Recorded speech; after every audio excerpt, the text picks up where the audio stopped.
This morning we'll be concluding our 12-week series called The Big Story, looking at the book of Genesis. We've been taking a look at each of these individual stories that often get told, but we're connecting the themes and we're connecting the strings that tie the whole story together.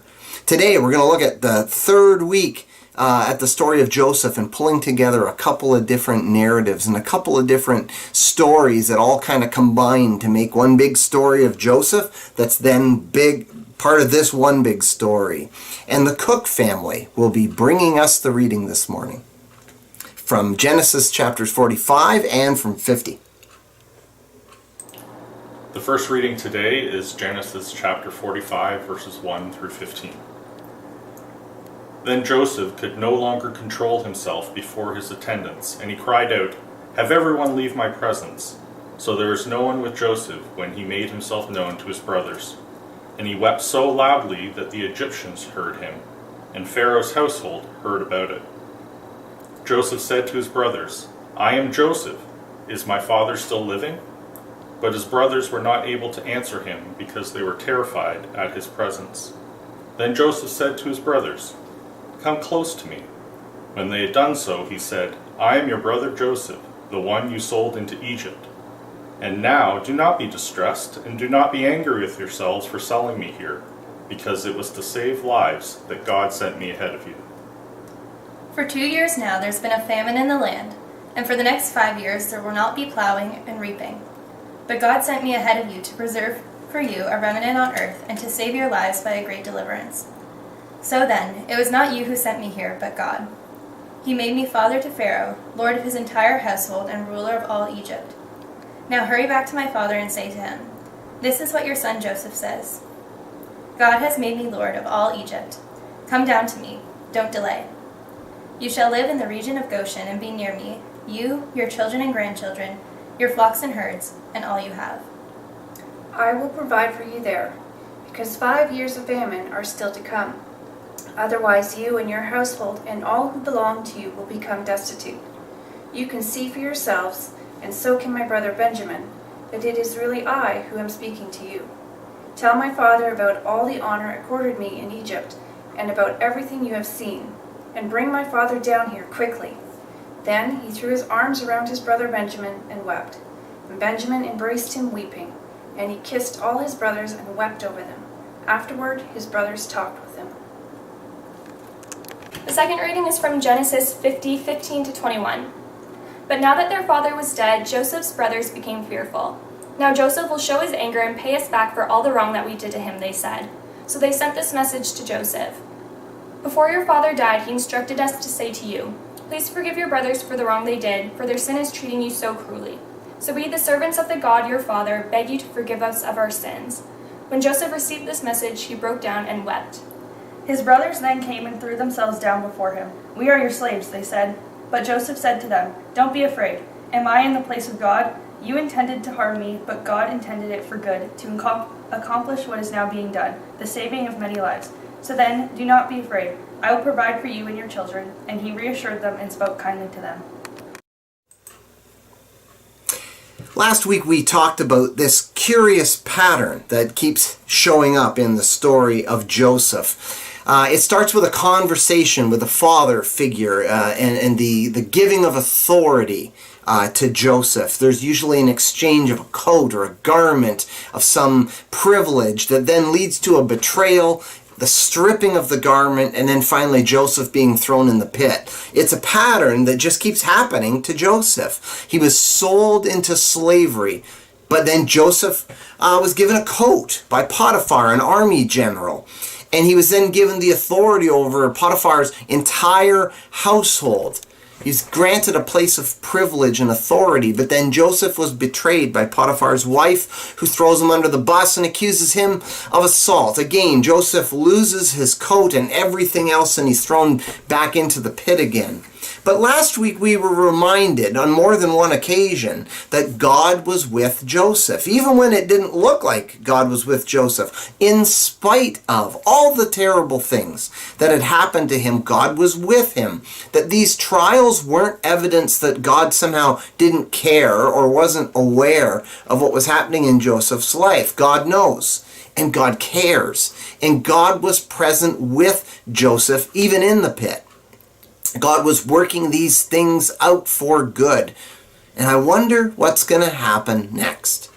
Well, again, Joseph is blessed in the midst of his trial. And while he's in prison, he's given the right of organization of the entire jail, if you could think of that as a blessing. And in chapter 40 of Genesis, two very famous and very significant prisoners arrive at the jail that Joseph is looking after. It's the chief baker and the cupbearer of Pharaoh himself. In time, they each have a vivid dream. And without the wise men that are typically in the court of Pharaoh, they've got no one to help them suss it out and break it down for them. Well, Joseph says to them, hey, listen, who needs wise men? It's God that interprets dream. Let me hear it. So the cupbearer then says, well, listen, I had a dream, and in this dream there was a vine, and the vine had 3 branches. And then I watched, and before my eyes, these 3 branches of the grapevine, they first budded, then blossomed, and then bloomed, and then out came these bunches of grapes, all in just a matter of moments. I took the grapes, and I pressed them into Pharaoh's cup, and then I gave the cup to Pharaoh. Well, Joseph says, here's what your dream means. The 3 branches are 3 days. And in 3 days, you will be restored to your position with Pharaoh. You'll get your job back. Now listen, when you get back into Pharaoh's court, remember me. Do me a solid. Help me out here. Help me get out of this jail. And then the baker, having heard all this, thinks, oh, hey, that turned out pretty well. Do me. What's mine mean? And so the baker then shares his dream, where he had a dream of 3 baskets, and these 3 baskets are stacked on his head, and they're filled with baked goods that are going to be in Pharaoh's palace. But the birds keep coming by and picking at the bread and taking little bits of bread. Well, what does that mean? Well, sorry, bro. Joseph says these 3 baskets are 3 days. And in 3 days, your head will be lifted off and you'll be stuck on a pole, and the birds will pick away at your flesh. Awkward. So, do you want me to put in a good word for you with Pharaoh? Nah, don't worry about it. So, now, these 2 dreams worked out exactly the way Joseph had remembered. Joseph had predicted. God had given him this insight, and he was able to predict these dreams and then predict what they meant for each of the individuals involved. But the cupbearer forgot about Joseph for 2 years, until Pharaoh had a dream of his own. Pharaoh dreamt he was standing by the Nile River, and out of the river came these 7 cows, and they were full and healthy cows coming out of the river and grazing amongst the reeds. But then after them came 7 more cows, only these cows looked sickly and gaunt and bony. They were emaciated. They were starving cows. And the starving cows came, and it terrified him. He watched as these starving cows ate the healthy cows. But even after they ate the cows, they still looked just as sickly and just as thin and gaunt as they did before. And Pharaoh woke up. Then Pharaoh fell back to sleep again, and he had another dream. This time he saw 7 stalks of grain that was ripe and full and plump, healthy stalks of grain. But then growing up right alongside them were these 7 withered and shriveled heads of grain, scorched by the east wind. And those 7 shriveled heads of grain somehow devoured the healthy grain. And even after devouring it, they still looked withered and shriveled. And Pharaoh could find no one in his court that could explain this dream. Until finally the cupbearer remembers, shoot, I was supposed to tell you this, but back when I was in prison, you remember that? There's a guy in prison, and he can interpret dreams. He interpreted my dream, and it turned out exactly the way he said. And so Joseph is taken out of the pit. He is then given clothes, and then he is brought to have a conversation with a father figure, this time Pharaoh. It's that same pattern that we talked about before, but it's been completely reversed. It's in reverse direction. Joseph then comes and explains the dream. I can't explain the dream, says Joseph, but God can explain dreams. Let me tell you what it means. The 7 cows and the 7 heads of grain, it's all the same dream. It's just happening in 2 different things. It's an indication of just how certain this outcome is going to be. There's going to be 7 years of plenty, 7 years of abundance, and then after that will come 7 years of famine and scarcity. And those 7 years of scarcity are going to be so bad, they're going to make you forget the 7 years of abundance. That's what's going to happen. And then Joseph says, you should put somebody wise and discerning in charge of the storage and distribution of foods. And with that, Joseph gets himself the very best job in Egypt. He becomes second in command to Pharaoh himself. And 20% of each year's produce is then set aside in these storage cities. So we see in the story this reversal that Joseph, who's been watched over by God, has been brought to this place and prepared for just this moment. He's taken out of the pit and he's given garments indicating privilege and power. And then he's brought to Pharaoh and given authority. God was with Joseph and he prospered. Through him and the wisdom that God gave him, Egypt and the whole Mediterranean world effectively was saved from this famine. Can you imagine how this story would read if it ends right here?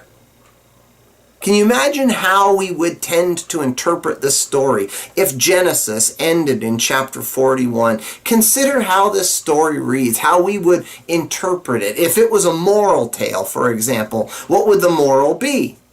Well, if I was reading just this story and I was trying to come up with a moral, some sort of a behavioral clue, how to live, I would say, well, I guess stiff upper lip is the rule of the day, that God is with you even through the down times and he'll see you through to the good times. And so do what's right and you will be rewarded eventually. That would be the story. And whether or not those things are actually true, that isn't what God is trying to tell us in this story. This is why it is important that when we read Scripture, we read it with the big story in mind. Remember, who is the main character of this story? It's God. God is always the main character. And the question that we come to the text with is, what do we learn about God in this story? How is God in the work of redeeming his people in this story? The main point of the story is the restoration of fellowship between God and humanity. First through Abraham, and then his family, Isaac, Jacob, Joseph, and so on, through Israel, the whole nation, and then finally through Jesus Christ, the whole world. Now there are, of course, in the Bible smaller narratives, like the story of Joseph, for example, and sometimes other stories in the Bible or poems that are tangentially related to the big story. The whole Bible is important. The whole Bible is inspired. Every word is important, but not all words are of equal importance. The Bible is a human document. After all, it's written by humans. And frankly, the Bible is honest, which is one of the reasons why I think it can be trusted. Our story doesn't end in chapter 41. The story's not over. Even when the pandemic ends, even when things are starting to go well, God doesn't just see us through the drought, see us through the rough patch, and then, all right, there you go, buddy, on your way. God has got more for us than just our physical or even our financial well-being in mind. We see in this story, when we back out and look at the whole thing, we see that God seeks reconciliation between himself and humanity, between humanity and the created world, and even between each one of us. God seeks reconciliation. God's primary focus is bringing people back together. And Joseph's story is not done here in chapter 41. In chapter 42, the famine has crippled all of Canaan, and Jacob sends his 10 sons down to Egypt to buy grain, and somehow Joseph sees them It's been, the scriptures tell us that he was 17 when he was sold into slavery. And then in chapter 41 here, we're told Joseph's 30. And then there's 7 years of abundance. And then there's probably 1 or 2 years of the famine before Jacob sends his son. So we're talking more than 20 years since he's seen his brothers. But he remembers.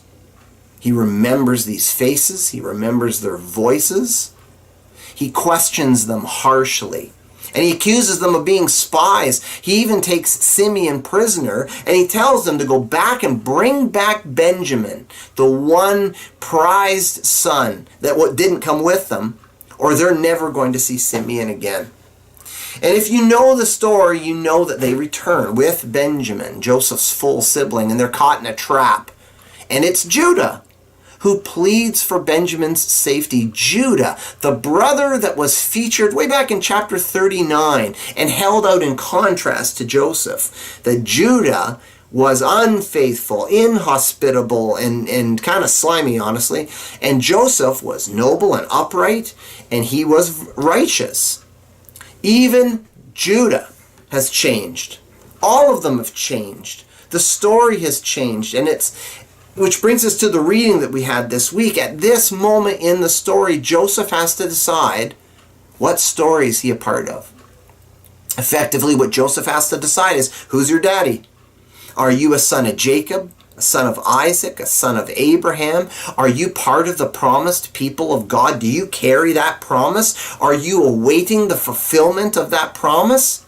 Are you waiting to see the reconciliation of God and all of humanity? Or are you a son of Pharaoh? Are you an offspring of Pharaoh, who is the son of Ra, who is a son of empire? Are you a descendant of this military and economic regime that Pharaoh has set up? So which story are you a part of? Times of trial and times of abundance, both tend to clarify which story we are a part of. Now, of course, this pandemic has disrupted our regularly scheduled distractions, and it's brought us face to face with some realities that frankly are hard to accept. It has put troubled marriages on the ropes. It has strained families to the breaking point. It has exacerbated mental and physical illnesses in our families. It's brought financial hardship to some and financial abundance to others, curiously. It has affected each of us on a different level and in different ways. But God is not curiously absent from the challenges we currently face. As Joseph observed in the second reading from chapter 50, trials aren't intended by God for harm, but they can be used for good. Even our mistakes can be used for the benefit of us through God's help. God is faithful even when we are not. Failings are bad, don't get me wrong. Slavery is bad, famine is bad, disease is bad, financial hardship is bad, but God can deliver us through those things. The question is, what story am I a part of? I think it becomes most clear when the crisis is over. Not in the midst of the crisis, but when it's over. When the trial has passed, are we just going to go back to packed schedules, out 5 nights a week? Are we just going to bury ourselves in our distractions? Or are we going to allow this pandemic to have God bring something new to life, in our life? A new rhythm where we can hear God a little bit more clearly. A new rhythm where we can see what God is up to in our life a little bit more easily. Now, there are 2 stories going on here at the same time. We've got the rescue of Joseph from this terrible predicament, being sold into slavery and then betrayed and thrown back into prison and then working his way back up to the highest office in all of Egypt. There's the rescue of Joseph, but then there's also the restoration of Joseph. The story isn't complete until he is reconciled with his family, and your story is like this too. What story are you a part of? A story of undeserved grace, of treating people better than they deserve, a story of reconciliation and forgiveness, of reconnection, or are you a story of just bitterness and anxiety, waiting for another moment to just express themselves? Are you part of a story where reconciliation is happening? It's working. It's slowly coming about. Reconciliation between you and God. Reconciliation between you and each other. That's our story. That's the story that we want to choose to be a part of. May our blessings and our trials reconnect us to God who made us and reconnect us to the people that God brings into our lives.